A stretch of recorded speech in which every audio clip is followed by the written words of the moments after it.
The moment. Love defied the crown. The Pride Lands felt it before they understood it. The wind shifted. The grass stilled. Even Pride Rock, ancient and unmoving, seemed to hold its breath. This was not the beginning of a war announced by drums or roars, but of a rebellion born quietly in two hearts that refused to obey the rules written long before they were born. He was raised to rule. From his first breath beneath Pride Rock, the weight of the crown pressed against his spirit.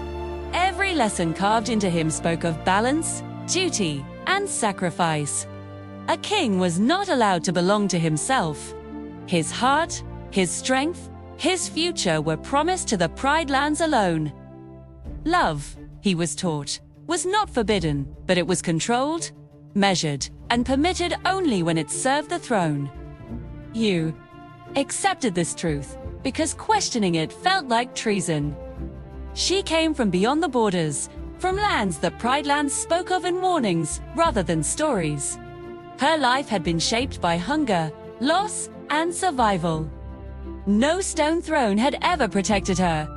No ancient law had ever saved her. She trusted instincts over tradition, courage over obedience. Her eyes carried storms, and her scars carried memories of a world untouched by mercy. She did not believe in crowns. She believed in choice, too. Their first meeting was cautious, almost ceremonial, as if the land itself demanded restraint. Two lions stood at the edge of the known world, studying one another in silence. He should have turned away. She should have vanished into the tall grass. Instead, they stayed, hid. In that stillness, something dangerous awakened. Not desire alone, but understanding. For the first time, the world felt honest. They met again beneath fading light, then again beneath stars. With her, he was not a prince, shaped by expectation, but a lion allowed to breathe, to doubt, to feel. With him, she felt seen not as an outsider, not as a survivor, but as someone worthy of choosing and being chosen. Love grew slowly, carefully, knowing the risk, yet refusing to fade. Each stolen moment became an act of defiance.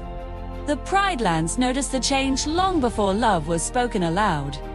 Elders whispered of imbalance. Warriors watched their future king with concern. A heart that wandered was a threat to order. When the council confronted him, their voices carried the weight of generations. They spoke of the circle of life, of past rulers who had fallen by choosing emotion over duty.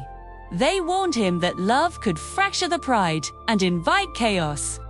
They demanded loyalty to the crown. She faced judgment too.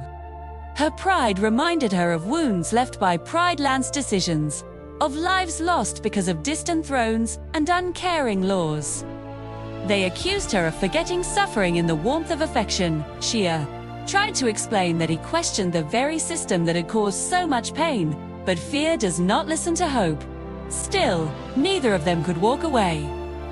The night love stepped into the open. The sky burned deep red, as if the land itself sensed what was coming. There were no promises of safety, no illusions of peace, only truth. Love stood unhidden, and the crown answered with fear. Borders closed. Patrols doubled. Titan. The Pride Lands tightened their grip, calling it protection. The first clash was small, almost accidental, but blood touched the soil. The land remembered. Fear spread faster than truth, and love became the easiest thing to blame.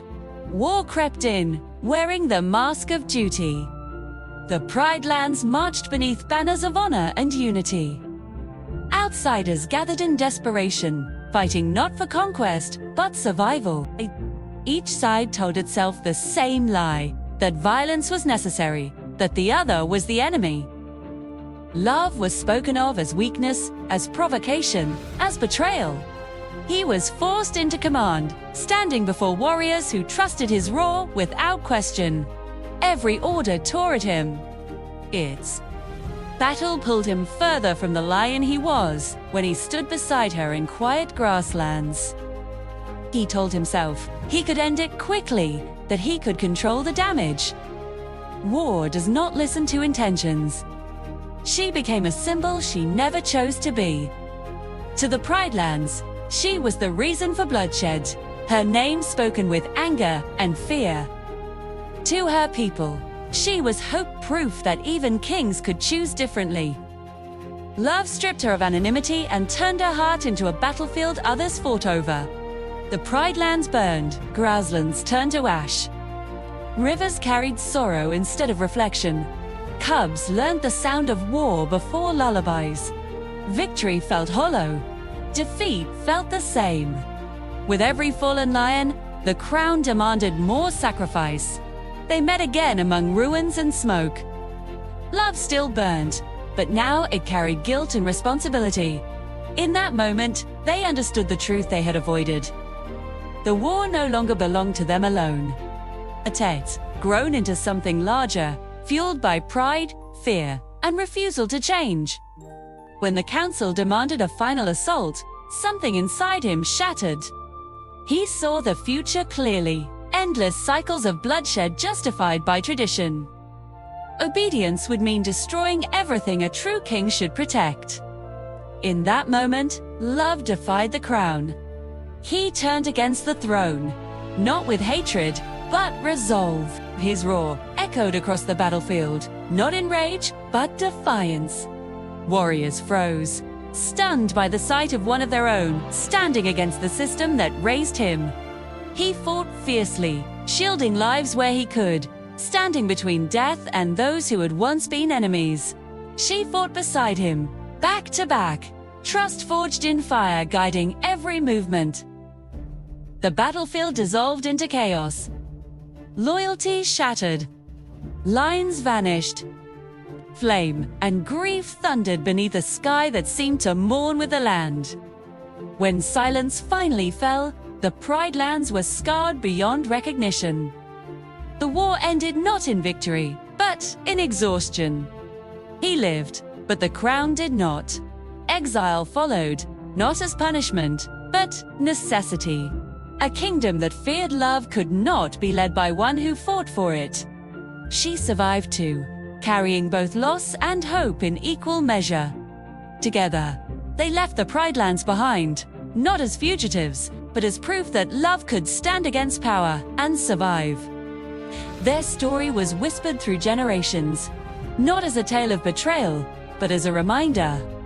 Sometimes the greatest courage is not found in wearing a crown, but in definite it. And when the wind moves through the grass and echoes beneath Pride Rock, the land remembers the day love refused to kneel, and how, in defying the crown, it changed the fate of the Pride Lands forever.